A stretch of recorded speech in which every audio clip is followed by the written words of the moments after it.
6:37.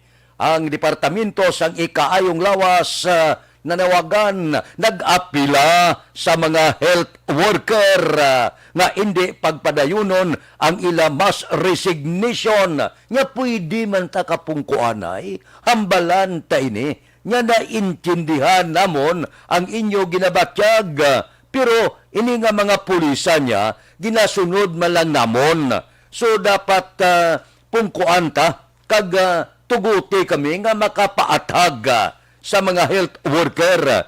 Nagligad nga adlaw, ang grupo sang Filipino Nurses United kag Alliance of Health nagpalayag nga ang mga medical frontliner subong nagapinsar sila na mag-resign sa ila trabaho bangod sang kapaslawan sang gobyerno nga mag-release sang ila kompensasyon allowances.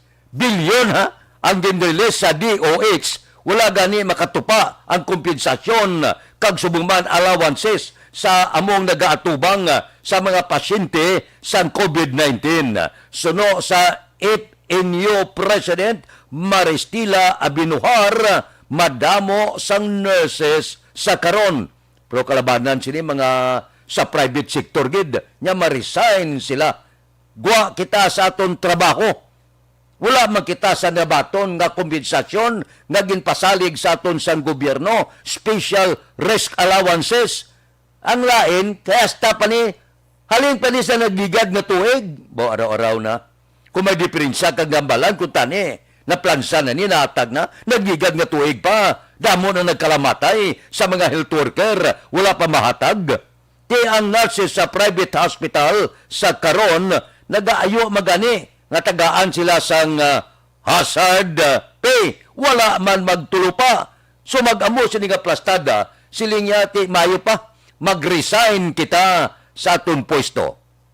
Te DOH, bangod sining karon arangkada, kag pamahog sang nurses, nga mag-resign, gatinudluanay na ang Department of Budget and Management, kag ang DOH, kung sinong may sala. Siling sang DBM, nag-release kami budget. Siling sang DOH, kay ti, ginasunod pa nato ng mga pagsulundan kay kabudlay sa gobyerno. Ti isa katuig na. Wala ba kami mahuman ang plano nyo? Araw-araw na. So, amo ini ang nagkakatabo subong. Kung hindi ini mapunggan, disgrasya di kita.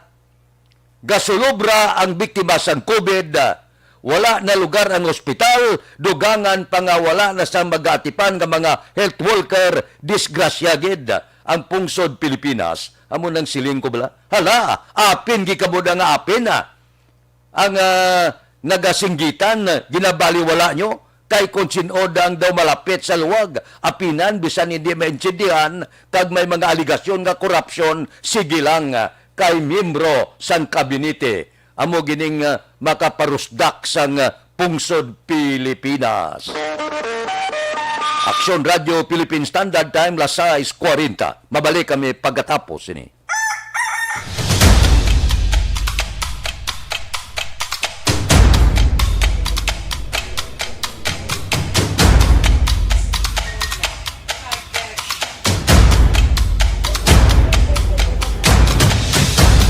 Isa kadako nga pagpanghangkat sa kabuhi sang kada persona ang ipabilin ang iya panindugan sa kabuhi.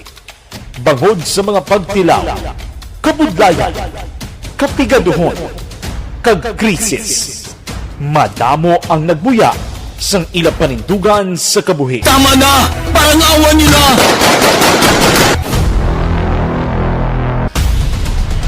Apang ang DYEZ Aksyon Radio Bacolod sa sulod na sang 52 katuig padayon nga komitido sa panindugan nga mag-alagad.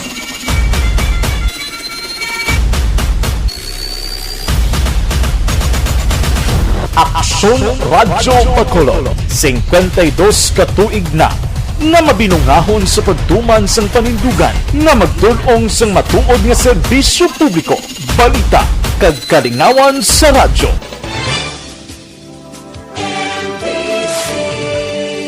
Manila Broadcasting Company. Sa balita, komentaryo, isyu, serbisyo publiko. Aksyon Radio! Sa Bacolod, Aksyon Radio! Aksyon Radio!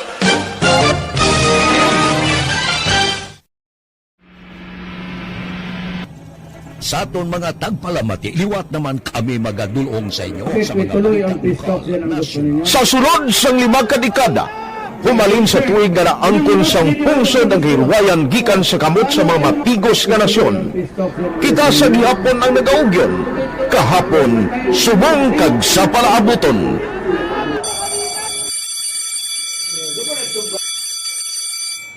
Ang Aksyon Radio, so nati lain-lain ang alam mo. Samtang nagalain-lain ang manager sa Manila Broadcasting Company, may araman niya lain-lain sila nga nagangalan. May ngalangan nila. Basta ang naluyagan sa manager ya, ingalan niya na. Nag-una ini siya nakilala dito sa La Carlota. Pagkatapos, yung sa dito sa Bacolod, amo na tulukaw na ang nagkalain-lain ng mga manager, Boy Robles, ara si Cunipo, ang naging manager, sila ni Hanggayo, si Johnny Bere, si JJ Ocampo, kag subong si Miss Nuna Dimala Magbanwa. Ang sadto magamay nga community radio station ang ginpasira matapos nagpanindugan nga ipalapnag ang kamatuoran kag buligan nga mauntat ang pagpamigos sa katawhan. Ang DYEZ actually, Action Radio, karon sa una nag-start din siya as a music station. No? This is the first music station with the students of Bacolod. No? When it was launched in 1969, it was a music station. Kaya dito nakilala to damo. Hindi mga sikat na mag-DJ at that time. No? Sa 1986 or 87, ang Action Radio, because of the entry sa mga FM stations, nag-amat-amat na nag-decide to transform itself into a news and public affairs station. No? That's why yung name na nag-amat ang kami sulod. Ako I started as a news writer. So, dito na nag-start sa mga 86-87 ang news and public affairs sa Action Radio Bacolod. No? Kag baptism of fire to my part because the year nga nagsulod ko nagdamo ko dito at that time, no, si Impolin Presidente Aquino upon assumption into office pagkatapos ng EDSA Revolution. So nagdamo kasi nagdamo dito, no. So that's how Action Radio started as a music station and later as a news and public affairs station.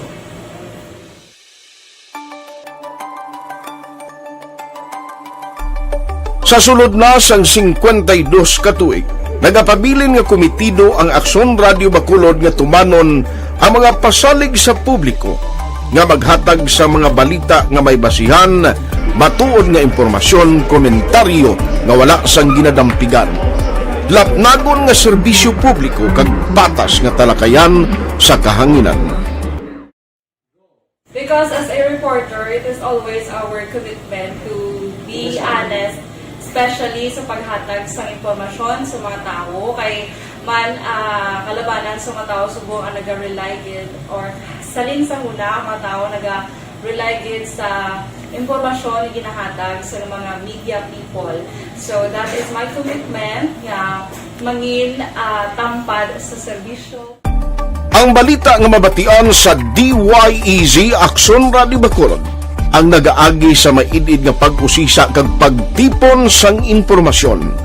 Lamang masiguro nga ang mabaton nga impormasyon sa publiko ang matuod kag wala sang may ginapasino.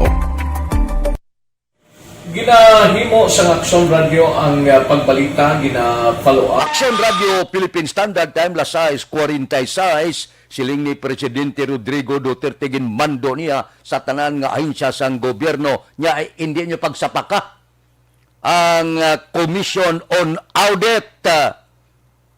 Bangod siling niya, ini sila ya nagapagwa sang mga impormasyon nga ato balang may impresyon nga ang pila ka mga ahensya sa gobyerno korap. Hindi maayo ini para sa pananawan ko ang independent body katulad sang COA nga hindi naton pagrespetuhon. Ang COA ya mintas tanto ara na ang presidente kamangoy na.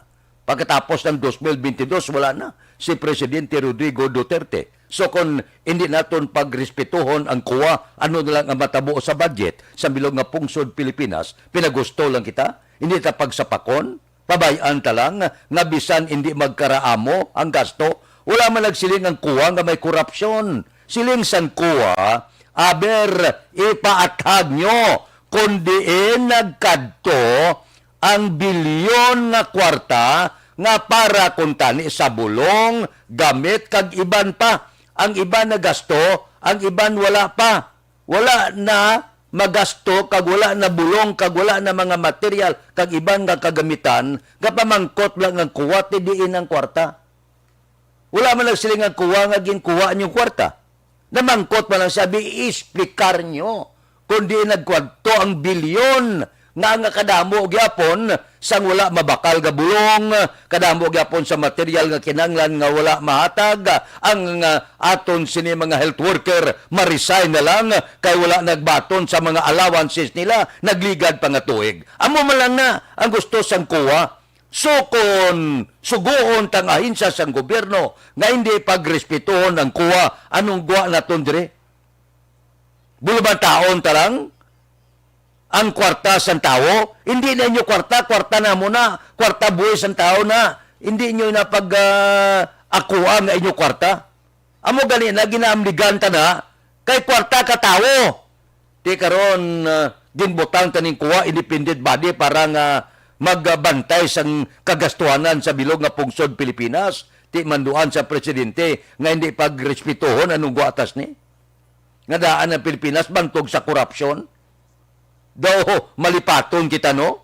Grabe nga korupsyon na nagakatabo. Halin pa sa nagliligad nga mga administrasyon. Di kung nila sa gabantay, sigihon talang ni. Gakaputo tikoy ng Pilipinas. Damo tani ta kwarta, galing ibang ginasulod sa bulsa. Di kung pati ang kuwa, pandaman nga hindi pagrespetuhon, disgrasyagid ang kaban sa gobyerno.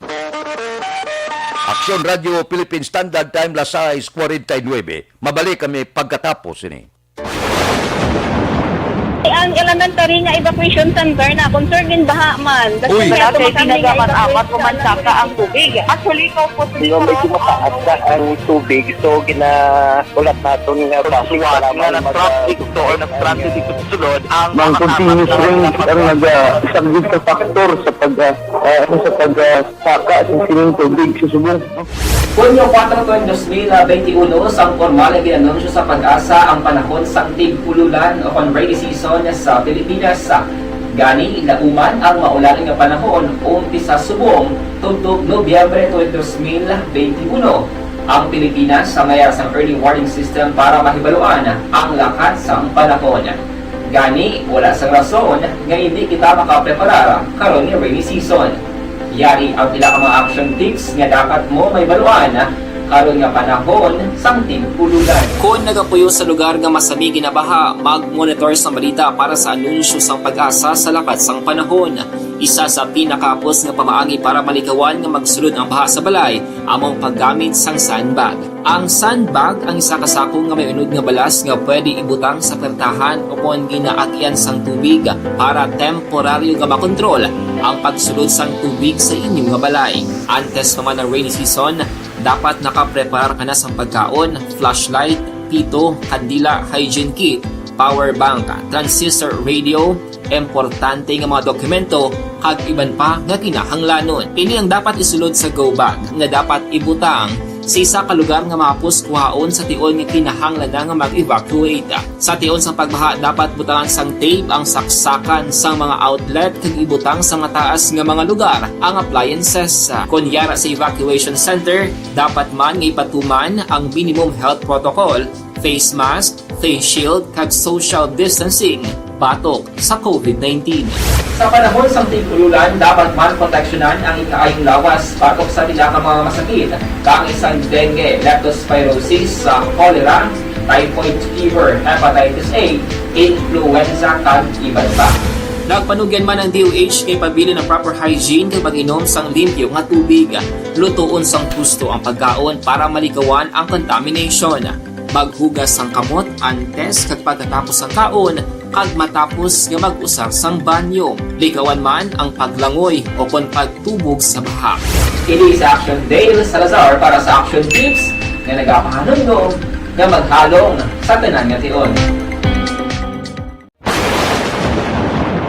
Ang elementary nga evacuation center na concerned in baha man. Uy. Kaya Kaya ginagaman amat evacuation kumansaka ang tubig. Actually, ikaw po medyo mataas na ang tubig. So, ginaulat natin nga pasiwala nga ng traffic to or ng traffic dito sa sulod. Ang continuous rain ang nag-isang sa factor sa pagsaka sa sining tubig sa subong. Hunyo 4 2021, sang formal na ginanunsyo sa pag-asa ang panahon sang tig-ululan o kon rainy season sa Pilipinas. Gani, lauman ang maulaling nga panahon umpisa subong tuntog Nobyembre 2021. Ang Pilipinas sa mayar sang early warning system para mahibaluan ang lakat sang panahon. Gani, wala sang rason nga hindi kita makapreparar karon nga rainy season. Yari ang pila ka mga action tips nga dapat mo may baluan karon nga panahon sang tig-ululan. Kung nagapuyo sa lugar nga masami ginabaha, mag-monitor sa balita para sa anunsyo sang pag-asa sa lakat sang panahon. Isa sa pinakapos nga pamaagi para malikawan nga magsulod ang baha sa balay, among paggamit sang sandbag. Ang sandbag ang isa ka sako nga may unod nga balas nga pwede ibutang sa pertahan o kung ginaagyan sang tubig para temporaryo nga makontrol ang pagsulod sang tubig sa inyong nga balay. Antes naman ng rainy season, dapat nakapreparar ka na sa pagkaon, flashlight, pito, kandila, hygiene kit, power bank, transistor radio, importante nga mga dokumento, kag iban pa nga kinahanglanon. Ini ang dapat isulod sa go bag nga dapat ibutang sa isa ka lugar nga mapus kuhaon sa tion nga kinahanglan nga mag-evacuate. Sa tion sa pagbaha, dapat butangan sang tape ang saksakan sang mga outlet kag ibutang sa mataas nga mga lugar ang appliances. Kunyara sa evacuation center, dapat man nga ipatuman ang minimum health protocol, face mask, face shield kag social distancing batok sa COVID-19. Sa panahon sang tig-ululan, dapat man proteksyonan ang ikaayong lawas batok sa pila ka mga masakit, kang isang dengue, leptospirosis, cholera, typhoid fever, hepatitis A, influenza kag iban pa. Nagpanugyan man ang DOH kay pabili ng proper hygiene kay pag-inom sang limpyo nga tubig. Lutuon sang gusto ang pagkaon para malikawan ang contamination. Maghugas sang kamot antes kag pagkatapos ang kaon kag matapos nga mag-usar sang banyo. Likawan man ang paglangoy o kon pagtubog sa baha. Kini sa Action Dale Salazar Mo sa pungsod Pilipinas. Kung hindi ni pagbantayan, pobre gin ang kabantod mo sa gobyerno. Famous kita ya, hindi niya malipod. Una-una gid, hamak mo na butang kita, kadumdum ka mo, Guinness Book of World Records, si Ferdinand Marcos ang presidente sa pagplander sang 10 milyones dolyares. Halin sa tuig 1972, tubtob 86, remember? Kadumdum ka mo sang fertilizer scam, 270 o kon 728 milyones. Ghost fertilizer nga iskandalo sa tuig 2004. Puerte, 10 milyones o kon 10 milyones pork barrel nga iskandalo sa tuig 2013. Famous ya ang pungsod Pilipinas. So muna nga dapat balantayan gid man. Kaya kung hindi mo pagbantayan, disgrasya siling ko ang kaban sang gobyerno, ang people's money. Kada mo damo ya, galing ang Pilipino malipaton Dali sa malipat bala sang mga nagakatabo nga korupsyon sa pungsod sang Pilipinas. Grabe ya, kada mo damo sa mga iskandalo nga nagakatabo sa pungsod. So kung wala sa gabantay sini, kung wala kuha kag iban pa, ano na lang ang guwa naton? Ang Pinoy gahangla lang ya, wala sila kabalo nga inang ginagarnatsar sang pila ka mga politiko kag ara sa poder, ila na kwarta, people's money ina. Amo na galigin butang ina ang pila ka mga ahensya sang gobyerno para bantayan. Di karon kon ginabantayan, kagadua-dua, dinapatag, Tindi naman na mayo nga ginapangayuan kapatag o nilagkanto, mga kigay mo ya. Daw sobra naman na. Ti anon talang ni, muli-mulihon talang ni manis ang kwarta sa tao. Daw hindi amobla. Primos kita sa iskandalo kag korupsyon. Wala ko gasiling nga ining nagakatabo nga report sa kuwa may korupsyon. Ang punto ko di, nga hindi naton pagtapnaon, hindi naton pagsabayon, nga daw wala ginarespeto, hindi ko na pagsapakon ang kuwa, anong guwa na ito karon? Pagusto lang kamo yung gastos sa kwarta, kaya hindi na kamo gusto nga auditan, daw hindi amo haw. Daw leading kita sa daw hindi amo nga panggobyerno. Ang punto ko diri simple gid lang. Ang kwarta sang tao dapat ambigan. Ang kwarta sang tao nga ginahatag para sa serbisyo, dapat man paibalon kita di nagkadto ini bilyones ang ginagtag sa Department of Health para gastuhon sa pagpakigbato sa COVID-19. Karon ang kuha nagapamangkot kadako dako milyones by milyones ang kadula kundi nagkadto. Tinasiling ang kuha abi itagaay kami kopya di nagkadto ini. Kadamo sang reklamo, kadamo sa wala mabakal na-release ang kwarta. Wala magkadto sa dapat kadtuan, amo na siling sang kuha. Wala man lang siling nga kuha yang hop, yung kawat niyo, no. Wala man lang siling nga kuha nga may korupsyon, wala. Gapamangkot siya, di nagkadto. Kadako-dako sa milyon nga kwarta, nga di man tsindihan kung di nagkadto. Nga wala man mabakal sang gamit kag iban pa nga kinaglanon sang tao. Amo na iya ang siling sang kuha. Aksyon Radio Philippine Standard Time, Lasay 58. Mabalik kami pagkatapos ini.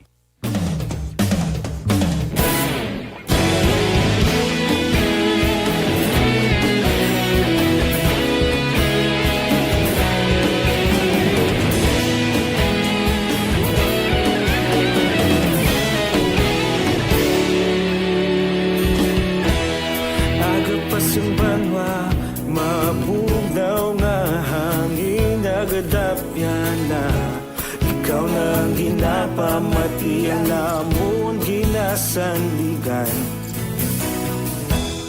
Tingog sang probinsya, kamatuuran ginapalap na. Minsay nga may dala, paglaong kag kasanat. Tinuig na nagligan, ikaw gihapon ang ako nga estasyon. Sa pagbudlak sang adlaw, sa pagtuhaw sang biton.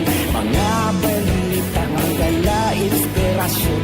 Aksyon radyo, bakulog man sa gihapon. Padayon aksyon radyo, bakulog saludo sa imo. Padayon aksyon radyo, salamat isa pagserbisyo. Patas kag balanse, matuod nga mensahe, wala sang ginadang pilihan. Padayon aksyon radyo.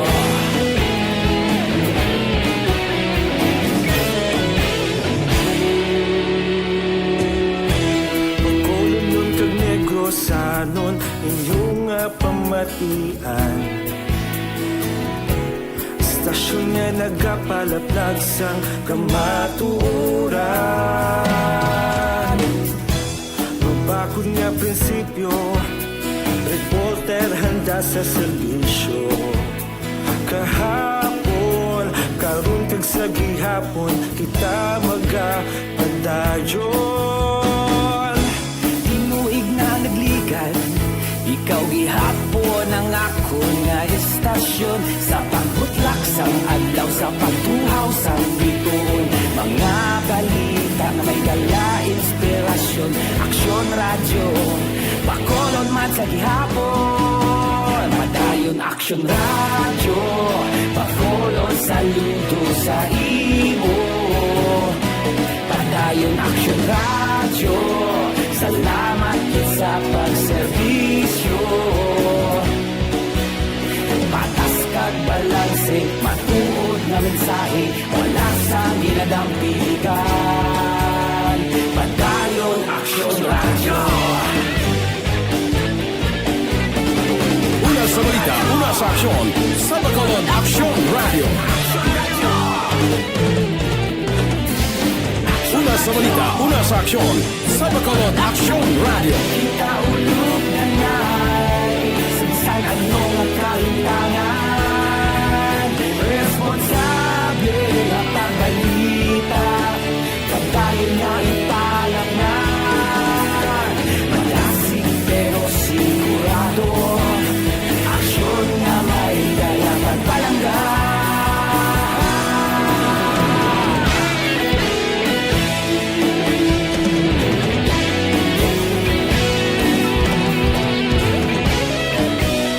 Aksyon Radio Philippine Standard Time, las 7:02, standby na sa aton Aksyon Balita Morning Edition upod kita. Kay Aksyon Boy Duran, kag Aksyon Eden Aboso, Aksyon Fred Salanga, una sa balita, una sa aksyon, sa Bacolod Aksyon Radio. Life Extension.